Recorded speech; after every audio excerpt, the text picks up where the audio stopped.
Bapak, Ibu, dan Saudara yang terkasih dalam Tuhan, sebentar kita akan merenungkan kembali kebenaran firman Tuhan, tetapi sebelumnya kita berdoa. Bapa di surga, terima kasih Engkau baik. Engkau tidak pernah meninggalkan kami, dan pada saat ini Engkau berikan kesempatan kembali untuk merenungkan kebenaran firman-Mu. Mari Allah, Engkau layakkan kami, Engkau membela sendiri kebenaran firman-Mu. Nama Tuhan dipermuliakan, layakkan kami semuanya. Di dalam nama Tuhan Yesus Kristus kami berdoa, mengucapkan syukur dan alaskan doa ini. Haleluya, amin. Saudara terkasih dalam Tuhan, tema renungan pada hari ini adalah menerapkan prinsip-prinsip firman Tuhan. Kita akan baca sebuah ayat di dalam Matius pasal yang ke-7 ayat yang ke-24 yang demikian firman Tuhan.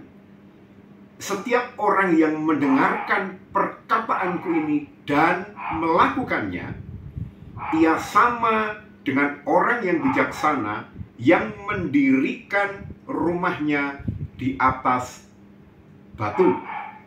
Itu adalah firman Tuhan yang kita bisa baca pada hari ini. Saudara sekalian, hari-hari ini Bapak, Ibu, Saudara, dan saya sudah mendengarkan renungan. Yang pertama, beberapa yang lalu, yang masih serangkaian dengan renungan pada hari ini adalah diubahkan lewat kebenaran. Kemudian tinggal dalam firman Allah. Yang ketiga adalah menerima kebenaran firman Allah. Dan hari ini kita menerima tema renungan menerapkan prinsip-prinsip firman Allah. Bapak, Ibu, dan Saudara yang terkasih dalam Tuhan, ketika kita mendengarkan, ketika kita menerima, itu hal yang baik. Artinya ketika kita menerima, kita mau merendahkan hati dan diri kita. Ketika kita mendengarkan, artinya kita memberikan perhatian khusus kepada firman Allah itu. Tetapi pertanyaannya, apakah kita hanya sampai pada menerima dan mendengarkan firman Tuhan saja? Kalau hal itu yang terjadi, maka benarlah kebenaran firman Tuhan yang mengatakan, ia seumpama seorang yang mendirikan rumahnya di atas pasir. Artinya apa? Mendirikan rumah? Ya, mendirikan rumah. Membuat tiang-tiang? Ya, membuat tiang-tiang. Membuat perlindungan? Ya, membuat perlindungan. Membuat atap yang menjaga dari panas dan hujan? Ya. Tetapi ketika pondasinya, dasarnya tidak digunakan dasar yang benar, yaitu melakukan kebenaran firman Tuhan, maka rumah itu adalah rumah yang sangat rapuh. Bapak, Ibu yang terkasih, saya memberikan juga ilustrasi atau analogi yang kira-kira serupa dengan itu. Pantaskah seseorang yang mengenakan, katakan ini, seragam SMA Negeri 1 atau SMA Regina Pacis, dia mengenakan topi, ada logonya, dia mengenakan baju dan ada badge-nya, dia menulis namanya, dia membawa tas, bahkan dia berangkat dari rumah, pamit sama orang tuanya, tetapi dia tidak pernah datang ke sekolah itu, kemudian melakukan tata tertib, aturan, bahkan rangkaian semua yang sudah ditentukan oleh masing-masing sekolah. Apakah dia layak disebut murid dari SMA 1 atau SMA Regina Pacis tadi? Sama sekali tidak. Atau misalnya, ada orang-orang yang mengaku dirinya Kristiani, bahkan dia menggunakan kalung salib yang besar, gitu kan? Kalau hari Minggu dia menggunakan pakaian yang sangat rapi, bahkan berbaju putih yang melambangkan kesucian. Atau bahkan ada orang yang sepanjang hari kerjaannya hanya nyanyi lagu rohani, begitu kan? Setiap malam dia nyanyi lagu rohani, tapi hanya sekedar menyanyi. Atau ada orang yang rajin membawa Alkitab, hanya dibawa-bawa saja, dibaca-baca saja, tetapi tidak ada tindakan atau pekerjaan atau bukti dari perkataan perbuatan yang mencerminkan. Sudah pantaskah dia dikatakan sebagai orang-orang yang melakukan kebenaran firman Tuhan? Sudah pantaskah dia disebut sebagai orang yang menerapkan prinsip-prinsip kebenaran firman Tuhan? Saya ingin katakan, tidak. hari-hari ini, zaman-zaman ini, sedang ramai orang-orang yang kemudian ketika pasangannya memamerkan kekayaannya, kemudian ketika ditelusuri lebih jauh, ternyata pasangannya menggunakan dana, menggunakan uang, menggunakan kekayaan milik negara dengan cara yang tidak benar. Tidak peduli apapun agama dan kepercayaannya. Artinya apa? Bahwa orang itu tidak menerapkan prinsip-prinsip kebenaran firman Tuhan. Bapak, Ibu, dan Saudara yang terkasih, kita sebagai jemaat dari GPDI Tiberias Bogor yang digembalakan dengan sedemikian rupa, dijagai dengan melalui jam-jam ibadah, dijagai dengan melalui jam-jam doa, dijagai dengan jadwal-jadwal wadah-wadah. Bahkan kita dijagai sedemikian rupa dengan dibentuknya humble group yang membahas kebenaran firman Tuhan, yang mengulang kembali apa yang disampaikan oleh hamba-hamba Tuhan yang dipakainya untuk membentuk Bapak, Ibu, Saudara, dan saya.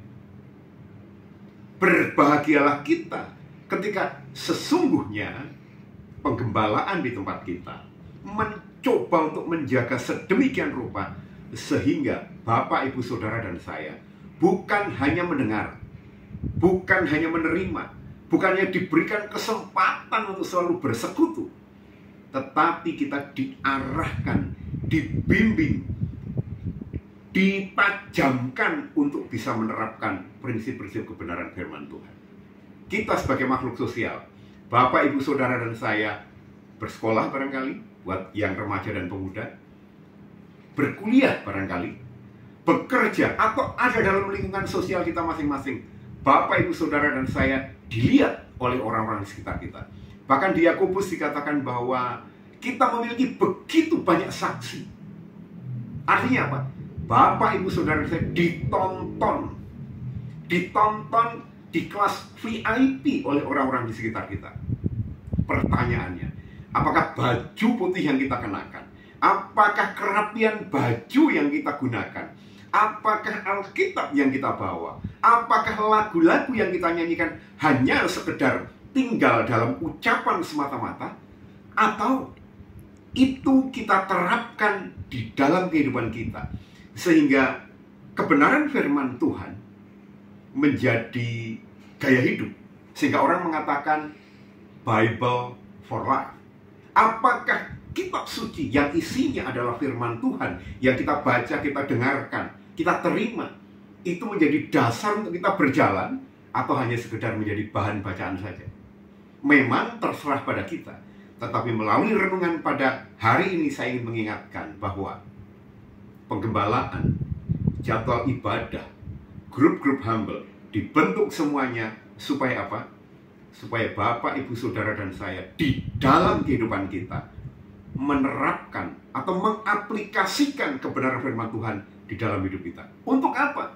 Supaya nama Tuhan dipermuliakan. Itu sebabnya, Bapak, Ibu sekalian, penting sekali Bapak, Ibu, Saudara, dan saya aktif di dalam jadwal-jadwal ibadah, di dalam jadwal-jadwal wadah, di dalam jadwal-jadwal doa, dan yang terakhir sedang kita hangat dan ingin selalu dihangatkan adalah penting Bapak, Ibu, Saudara saya menjadi bagian dari kelompok-kelompok kecil yang namanya humble group.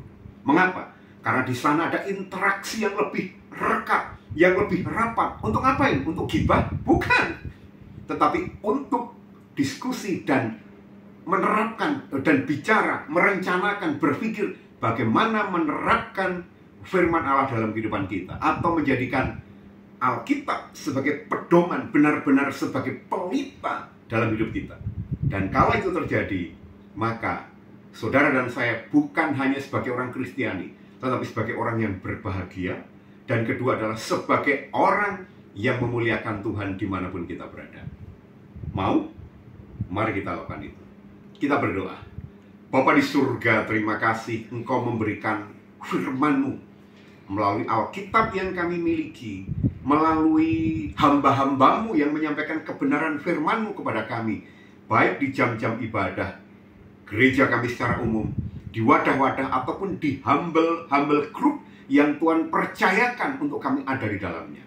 Mari Bapa, jadikan kami orang-orang kepercayaan-Mu yang tidak hanya mendirikan rumah bangunan di atas pasir, yang artinya kami tidak melakukan apapun, tetapi jadikan kami anak-anak-Mu yang bijaksana, yang membangun rumah di atas batu karang yang teguh, yaitu Engkau sendiri, dengan cara menerapkan, mengaplikasikan seluruh kebenaran firman-Mu dalam hidup kami.